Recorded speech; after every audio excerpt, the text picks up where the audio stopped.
Hello and welcome again. Today I would like to talk about the god of war and justice. I'm talking about Tyr.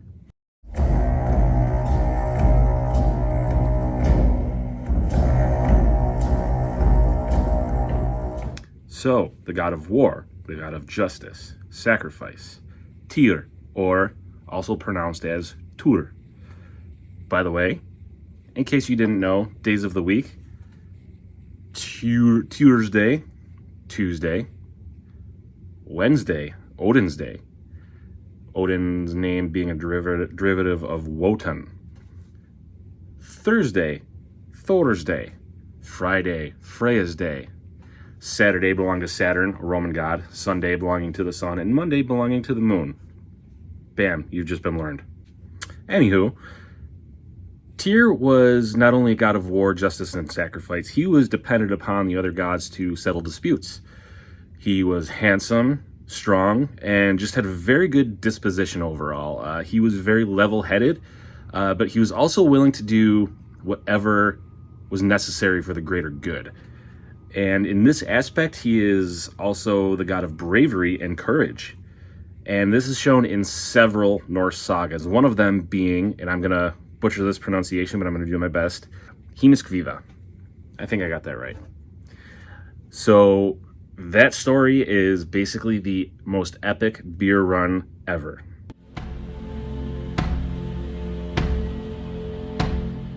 Little background about Tyr, he is son of Jotuns. It's not known about his mother being a full-blown Jotun, but he's definitely half Jotun, if not three-quarters or what have you. But his father is a giant Heimir, and he is a Jotun. And Heimir makes the best beer in the 9 realms. It's what he's known for, in addition to being Tyr's father. So one day the gods are having a party at Aegir's Hall. And Aegir was actually another god of the sea. In my previous episode, I talked about the god Njordr, who was also god of the sea. But Aegir's Hall was very popular. It was frequently chosen as a location for the gods to feast and drink. It was just an awesome party house. So they decide, they're having a big party, and they decide, we could use some more beer, and not just any beer, we need the best beer. And Tyr speaks up and he says, well, my dad makes a pretty good brew. See if we can get it. So Tyr and Thor actually embark on a journey to Jotunheim, to the home of Heimir, Tyr's father. And Tyr's father, Heimir, is very hard-headed, and that's going to actually come into play later on in the story, literally being hard-headed. So at one point in the story, Thor and Heimir go on a fishing trip, and they actually encounter Jormungandr, the world serpent, which it's a whole other story in and of itself. But eventually they make their way back to Heimir's hall, and the subject of his beer is brought up. He is very, very protective of his beer. He doesn't want to just give it away, even to his own son. And he says, okay, I'll tell you what, Thor, you're pretty strong. I saw your strength out there when we were fishing. If you can break this cup, and he holds up this big, big cup, he says, if you can, this is unbreakable. If you can break it, though, my beer is yours. And after many, many failed attempts, Thor tries breaking this cup. It's just not breaking. In fact, he's smashing the pillars of the hall, and the cup remains intact. So Heimir's wife, Tyr's mother, whispers to Thor's ear, hey, my husband is very hard-headed. And Thor's like, yeah, he's very stubborn. And she's like, no. He is very hard-headed. Thor finally picks up on it, and he smashes the cup over Heimir's head. So, as per the deal, they're able to walk off with Heimir's beer. He's not very happy about it. So Thor and Tyr are chased down by an army of lava giants. Tyr and Thor end up slaying all of them, and they safely make it back to Aegir's Hall with this beer. Hey, we got more beer. Hope it's worth it. And it's the best beer in the 9 realms. So it was.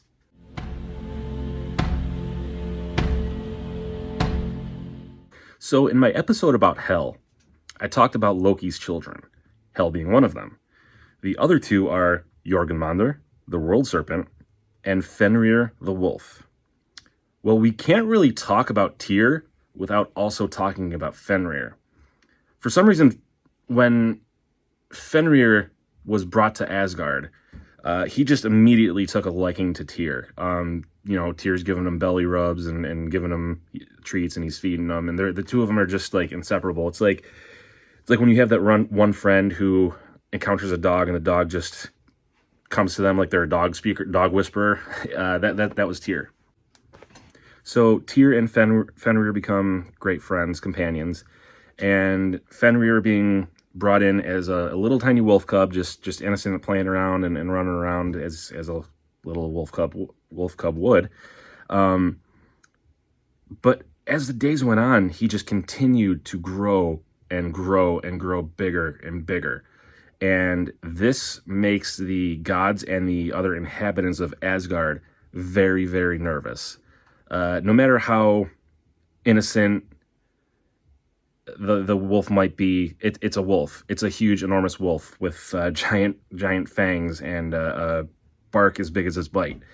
And to have this wolf running around and getting more and more intimidating and as fierce as the days go on, something might happen, so therefore something needs to be done.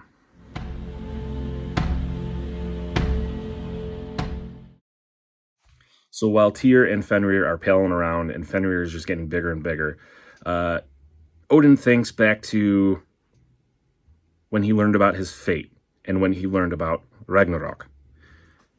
And I would like to actually quote directly from the Poetic Edda. This is actually Jackson Crawford's translation. Everybody has different translations and different interpretations of the Poetic Edda.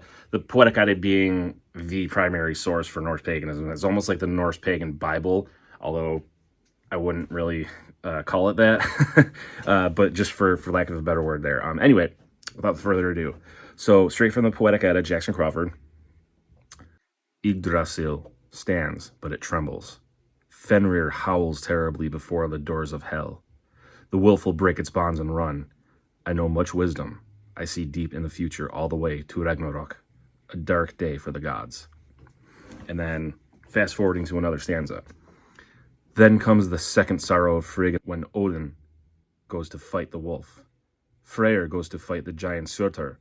Then Odin, Frigg's husband, will fall to Fenrir. Then comes the great son of Odin, Vidar, to fight and avenge his father on the wolf. He shoves his sword into the mouth of Fenrir, all the way to the heart, and thus is avenged. So this is Odin's interaction with a seeress and tells him what is going to happen in Ragnarok. And he's freaked out. He's freaked out, rightfully so. So he devotes almost his entire life to gaining wisdom and hopes of preventing or at least delaying Ragnarok as much as possible. So he decides it's time to bind the wolf Fenrir. And this is because this is the wolf who's most likely going to kill him. So Odin and some of the other gods, including Tyr, take Fenrir to a secluded location, and they tell him they want to try something with him. They tell him, you're a very strong wolf, and we want to see how strong you are, and we want you to show off your skills. They sell it to him as if it's a game. Hey, come play this game where we see how strong you are, and kind of beef up his ego. And one thing about Fenrir real quick, he talks like a human or a god. He speaks their language. So sure enough, he agrees to it, and they tie him up with chains and shackles, and he easily breaks out of them. And say, okay, wow, that was impressive. Let's try it again. They get even bigger chains, even bigger shackles, thinking that this is the strongest chains and made out of the toughest metal. And they bind him up again, and again he breaks out of them. It takes a bit of a struggle, but he's able to break free. So Odin is wondering what can they possibly bind him with, because he's just breaking free of all of these very strong chains. And eventually he catches wind about a great fetter called Gleipnir. And Gleipnir is forged by the dwarves, and it is considered to be absolutely unbreakable. And even though it looks like it's just this thin piece of ribbon, it cannot be broken by anything. So Odin returns to Fenrir with Gleipnir and shows it to him. Fenrir senses treachery, though. He tells Odin, I believe that if you successfully tie me up and I'm not able to break out of this Gleipnir, then you're just going to leave me here. And Odin is like, oh, no. We'll set you free. We just want to see how strong you are. And we just want to see if you can break this unbreakable, quote unquote, fetter, you know. And Fenrir still just doesn't trust him. And he says, you know what? Only way you're putting that thing on me is if one of you puts your right hand in my mouth. And I'm not going to bite down unless you deceive me. So the gods all look at each other, and Tyr steps forward without hesitation. He puts his hand in Fenrir's mouth and rests it there. And Fenrir has his mouth open just so much for Tyr's hand to fit.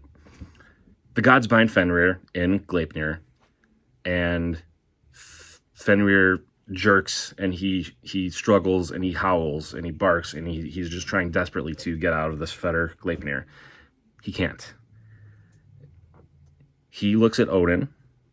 Odin looks back at him, and Fenrir immediately knows that indeed he has been deceived. He immediately knows that the gods are going to leave him there.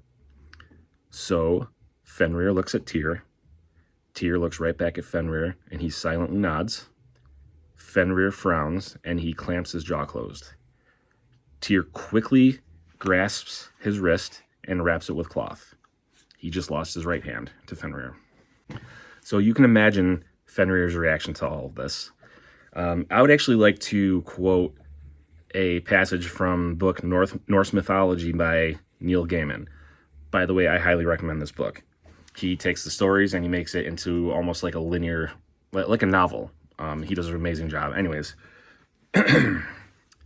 Fenrir watched the gods take one end of Gleipnir and thread it through a stone as big as a mountain and fasten it under the ground. Then he watched as they took another rock and used it to hammer the stone deeper into the ground, as deep as the ocean. "Treacherous Odin," called the wolf, "if you had not lied to me, I would have been a friend to the gods, but your fear has betrayed you. I will kill you, father of the gods. I will wait until the end of all things, and I will eat the sun and I will eat the moon, but I will take the most pleasure in killing you." Pretty good stuff. So, a few things to take away from the story. First of all, can't help but wonder if Odin didn't bind Fenrir, would Ragnarok still have happened? Because, I mean, Odin bound Fenrir because he knew he was a threat, but at the same time, that just made him angrier, and he now Fenrir wants to actually kill him. So it's a back and forth, if I did, if I didn't type of a thing. But as far as Tyr goes in this story, I mean, he sacrificed his right hand. He knew full well that he was going to lose it. He knew that the gods were being treacherous. He knew that the gods had no plans of letting Fenrir go, and yet he still stepped forward and he volunteered.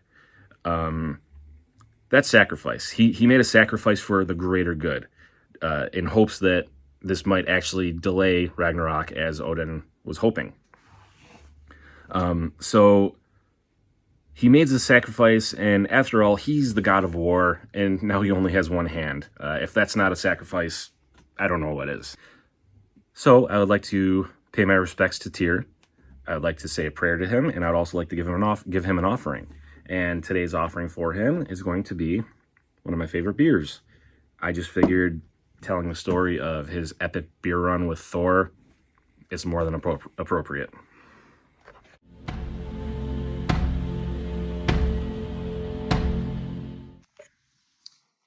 Tyr, you are the god of justice, law, and oaths. You who sacrificed your hand for the greater good. You who stands for the just and the righteous.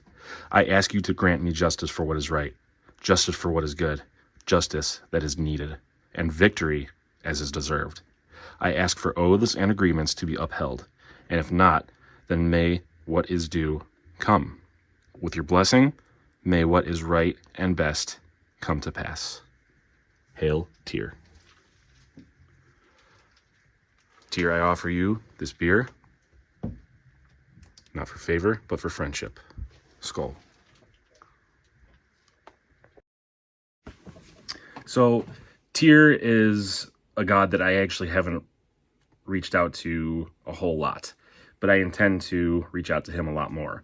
So before making this video, I had to do a lot of research. I already knew some of the stuff about him. I knew about the binding of Fenrir, but I really wanted to dive deeper into who he was and what he meant.